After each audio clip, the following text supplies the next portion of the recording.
Episode 6 is kind of our first slow build-up episode without really any bombastic action since episode 1, but that doesn't mean that there aren't things to talk about. We first get an immediate follow-up on what Emilia has been doing as she learns that this so-called husband is the Sin Archbishop of Greed, and should she try to flee the wedding, Priscilla will be flooded in response. Hopefully that answers the question of why she isn't just running away that people keep asking. We finally get an update on what Priscilla and Liliana have been up to as Subaru wakes. Before waking up, he felt like he couldn't even detect his own body, voices existing that were intent on breaking down his identity. There was something deep inside him. A thread that refused to stop fighting the black stagnation, as they both claimed ownership of his self. The anime displays this with dog witch beasts, and the black dragon fighting for dominance, because keep in mind, Subaru does not only have one curse. When he wakes up, Liliana tells him that the city flooded, and Priscilla had noticed this foolish commoner floating around in the water. Subaru notices his leg is still attached despite clearly being bit off last episode, and as he looks under his bandage, he finds hideous black flesh, feeling no pain in it. There's a funny moment in the light novel where Priscilla gets ahead of him, telling him that they have nothing to do with it, and given his reaction, he wasn't born with it either. She strikes his leg with her fan, leaving a huge gash in his leg. However, the black flesh swallowed it up. It was as if the wound was never there to begin with. He links it to the blood Capella dripped in his body, and Priscilla calls it a choice word. A curse, something those from the north are fond of doing. Curses and ReZero are forms of magic that are made purely to harm, an attempt made to rip off the evil potential of witch factors, and arts that were honed for the northern nation of Gusteco, a nation of hardship due to the severe weather and harsh conditions. Subaru recalls that Capella called it Dragon's Blood, and Liliana talks about how Dragon's Blood is one of the 3 great treasures left to the royal family of Lagunica by the Divine Dragon. Dragon's blood grants abundance to lands withered and barren, rejuvenates all destruction that has been wrought, heals the most incurable illness in an instant, and becomes a light to wash away indelible despair. The other 2 treasures were the Dragon Tablet and the Covenant. It's an interesting question to ask. If you have this blood that can heal anything, and the tablet that can see the future, why did the royal family get wiped out? Leave any theories you might have in the comments below. Priscilla then slashes the back of Subaru's neck to test if that heals too, and she notes it doesn't, so the restorative capabilities are limited purely to his leg right now. Moving on, Subaru asks where everyone else is, and Liliana points to the distance, informing him of the floodgates opening. It was opened and then immediately closed, but most likely there were casualties. Enraged, Subaru wants to reunite with people at the Muse Company, followed shortly by Priscilla pulling him down to save him from a demi-beast, drawing the Yang sword from the sky once again. For the first time, we get a look into how Priscilla really acts. We saw her absurd cruelty in Arc 3, but Arc 5 is showing us a new side of her, her respect for the arts, and her going out of her way to save lives, and now we even get to see a glimpse into her true combat capability. There will be a lot more to see from Priscilla's arc, so if you hate her in Season 1, give her a chance here. The group arrives at a shelter, and everyone inside has a potent fear. It's overwhelmingly quiet. It's an atmosphere that can't help but take Subaru as well, as he feels anger. That's when he realizes this entire shelter is under the effect of Sirius' soul washing, and if it's this shelter, who knows how many. The threat shows itself, as a fight begins to break out inside the shelter, but they are brought back to their senses by Liliana singing, the sound shattering the rage and grief that had gripped this place. Subaru felt himself be freed from the emotions of Wrath's invisible web. Remaining was a thunderous round of applause. The people of the shelter thank Liliana, but Priscilla ignores that and asks about Wrath's authority. The shelter plan of Priscilla has entirely backfired, causing mass feedback loops inside. It reveals the devilish lie of Sirius. Her power was not one to allow people to understand each other as she claimed. It was a power that forced people to isolate themselves and feel alone. After this, Subaru opts to head to Muse Company. We cut back to Emilia, who is basically being interrogated by Regulus, but she manages to lead him away for now. We get further info on his wives, and how he has 291 of them, but many of them have died, so with Emilia included, he has 54 wives remaining. While Emilia starts to leave, Regulus accepts responsibility for not noticing how tired Emilia was, but the one who bears greater responsibility would be the one who guided her here, firing a shot at 184's head. Emilia doesn't just let this stand, however. She jumps out and pushes her out of the way of the shot, saving her life, as Regulus simply just says, "Sorry," and then leaves. 184, however, does not feel righteous anger about this. She simply starts cleaning up. Emilia can't understand. He just tried to kill her, and here she is cleaning up after him. 184 is unfortunately too broken by Regulus' reign over her life and tells her that if she questions her any further, she will be violating her rights. This is just how some couples do it, and she'll have to accept that, but Emilia won't. Marriage is something that happy people do in happiness, but 184 rejects that. You can get married even if you aren't happy. This is a really good character moment for Emilia, who, in an arc prior, had been on the path to entrust everything to Subaru, regardless of how much she wanted to do so, to give up her own autonomy, to make someone else feel good, which was of course Roswell's whole plan with her. Now, Subaru and Emilia have both grown to be shying away from attitudes like Regulus and 184. Subaru respecting the autonomy of others and fighting for a more even starting ground to his relationship with Emilia, and Emilia understanding her will is her own, and while there are people out there that want to take control of it, that's not a good thing, and Emilia will fight for others to realize that same thing. I also couldn't help but notice that obviously these women are seemingly referring to themselves as their numbers. We touched on this a bit ago during the Garf episodes, but giving up your name is a sign of respect for both you and your opponents in a fight. And now in this arc, we have Garf not giving himself enough respect to say his own name, and now the wives likely being in such a horrendous state due to Regulus that they won't give up their names either, referring to themselves as only a number granted by the incel god. We cut back to Subaru, who is running away from a demi-beast until Julius appears to save him, letting him know that everyone has survived, and also giving a kind of important piece of cut content. They move base to City Hall, and Subaru and Julius walk in to see an unfortunate situation unfolding. Ferris is outraged at the state of Krush, and Wilhelm has no excuses, wallowing in self-pity. Krush has survived, but her state is so bad that they don't want Subaru to see her. Before we can see more, we cut back to Emilia, who makes an ice version of herself in bed so she can do some recon, using her magic to create scaffolding all around the building to sneak around until she hears Regulus through a window. He's talking to someone about how he's going to have a wedding with his bride, and has no interest in what the other cultists are doing. He's speaking with Capella, and we learn that Regulus was against the opening of the Watergate, and how it's a violation of his rights.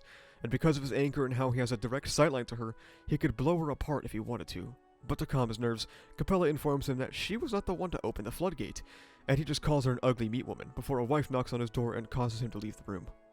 This is a really appreciated scene because I know a lot of people were worried that when Emilia got kidnapped, she wasn't going to do anything of note and just be a damsel, but let's be honest, how many times has that happened? For every one, you can probably name 3 where Subaru was the damsel instead. That's just how he is. Current Emilia isn't one to sit around and let things happen. She wants to get through to these women and get as much information to Subaru as possible, and now that she knows where 2 archbishops are located, she wants to get that info to him as soon as possible. Going back to City Hall, we see a conversation between Anastasia, Julius, and Subaru as Anna asks if Betty is an artificial spirit, to which he just readily confirms, and there's something a little suspicious about her response. Serving the enemy. Is Anastasia hiding something from our group? I mean, what could it possibly be? He also informs her of the Tome of Wisdom, and that he learned this from the witch herself, and it's possible that the witch cult isn't aware that the tomes were burned to ash. Julius says the people of the city are at various shelters, many of which are being assailed with unease, and that they are doing what they can to prevent casualties, but... Anastasia calls Julius cowardly for hesitating to speak the truth, that people in shelters are dying. There have been casualties, and there will be more to come, and at this point, more casualties are inevitable. Subaru says that Anastasia is misunderstanding something. He will rescue the city, but he has no intention of sacrificing the few to save the many. Anna tells him he's saying silly things. In that case, nothing has changed since what he first did back at the castle. Besides, there were also casualties back during the White Whale. Subaru retorts that those people had accepted to die. They were soldiers, not civilians. Knights are by nature greedy people who want to look cool. He always tries to look cool even if it kills him, and so does Julius, because he is the finest of knights. There is some cut narration here, and I don't mind putting this in the non-content section because it's not a spoiler, but I really like it. The narration talks about holding an armful of apples, and how you can't hold on to them. But Natsuki Subaru was a knight. The things they held were not a bunch of apples. They were precious and irreplaceable. The lives of people. People who could cry and who got angry. Natsuki Subaru has no intention of letting a single one of them fall. Talking about resolve and determination sounds cool, but that's just giving up with extra steps, and there's nothing cool about that. Natsuki Subaru is arrogant, he's stubborn, but most of all, he refuses to let a single life slip through his fingers. It's a noble goal. It's one that is impossible to not respect, but it's also dangerous with a power like his. Of course, Subaru has resolved to not rely on return by death. That much can be seen throughout Arc 5, as even though things aren't going ideally, he isn't resetting. However, the existence of return by death will permanently alter his decision-making, which we see a bit slip through when he tells Capella to just kill him in the last episode. Ultimately, Natsuki Subaru wants to be the hero that saved Rem, and that includes doing reckless things to save others. It's something that is hard to impugn him on because it's such a noble goal, but it's one that may cause him intense mental anguish, not even because of the work required to save everyone, which is severe, but because of what he will feel when he fails to save someone, and how that may push him into even more severe directions.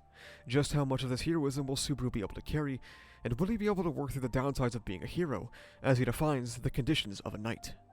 In the post-credit scene, we see Emilia sneaking in through the window, picking up Regulus' conversation mirror, and seeing who picks up on the other side, pointing it away from herself. The one on the other end of Regulus' conversation mirror, for some reason, is Aldebaran. Switching up on the assault on City Hall, knowing about Typhon's remains, giving Subaru unprompted advice about gluttony, speaking English, and finally, being on the other end of Regulus' conversation mirror. Al's suspicious activities keep piling up to a point that can't be ignored anymore. Just what do you guys think he's up to? Let me know in the comments below. This doesn't really have anything to do with the episode. I just remembered that I forgot to talk about the star name meaning for gluttony, so I'm tacking it on real quick. Le Botankaitos is named after Zeta Ceti, a star in the constellation of Cetus. It's known as Botankaitos because it's a binary star system, meaning two stars that are gravitationally bound to each other, with one being known as Botankaitos. It's derived from Arabic meaning belly of the sea monster, and its constellation of Cetus is known as the whale. Alfred is a star in the constellation of Hydra, known as the backbone of the serpent, and of course, the constellation of Hydra is a lot like a snake. The snake that would grow another head even if you cut one off, until its neck was cauterized to prevent regrowth. Overall, a pretty solid episode. Clearly this wouldn't be one of the highest priority ones because it was some setup, but it was still good, and the changing time of day has done a lot of good for the tone of the anime. The orange sunset lighting and destroyed atmosphere coupling the current tone of the arc well. I'm just going to touch on this real quick. There is another Aldebaran Breaktime, though I can't tell you the details of it because there are 0 official translations for Breaktime, so I would look out for that when that gets uploaded by Katakawa and hope someone translates it in the comments because apparently we're back in the 2008 era of anime. We don't have a whole lot cut for this episode, but we do definitely have some interesting things missing. First, I believe it was cut, but maybe I just missed it. It was a brief moment of Subaru noticing that Priscilla seemed to be just fine even without Liliana's song, but I won't harp on that just in case I missed it. Another cut was before getting to the shelter. Liliana spurs Subaru into action because she could tell someone was injured. The two rushed over to a young man who was attacked by a demi-beast, and they performed simple first aid on him. Liliana is surprised he knows how to do that, and Priscilla tells him to carry the man to the shelter. She also makes a particular remark. Time and again, you really do seem to be a man with good timing. Another cut comes shortly after when Subaru reunites with Julius. Julius recaps what we had already known to him, but, mainly the floodgate opening, which is the thing removed. However, what he notes is that the floodgate being opened actually turned the tide of battle and saved everyone. It makes us wonder again, what is going on in this city? The Council of Ten has been killed despite the Witch Cult going after them for information, and now a floodgate was opened but not as a threat, but seemingly to change the tide of the battle. Let me know whatever theories you guys might have in the comments below. Another couple of small cuts come in the City Hall section. Ricardo initially has a strong reaction to the events unfolding with Ferris and Wilhelm, which is cut, and there is mention that Garfield is running around the city in anxiety. Subaru comes to the realization that City Hall is also under the effect of soul washing. Ferris was grief-stricken, Wilhelm was bound by self-doubt, Ricardo bared his fangs, Garfield was filled with anxiety as he looked for Subaru, Anna was doing her best to meet expectations, and Julius could not break free from his indecision. I just thought it was a nice little moment of realization for Subaru to recontextualize the events in City Hall. That'll do it for this episode though, a pretty solid episode with some cool tidbits here and there, and I'll see you guys next week for the penultimate episode of Core 1. Thank you so much for watching. If you like this video, make sure you subscribe for more. You can also check the description down below to become a member, which gives you benefits like early videos, membership badges, and cool custom emotes. You can join the Discord where we talk about ReZero, Kagurabachi, Jujutsu Kaisen, and all kind of stuff. Additionally, you can go to the channel store and pick up some awesome stickers made by our channel artist, so you can carry the power of Graphia with you on your water bottle. That's about it though. Thank you for watching. See ya.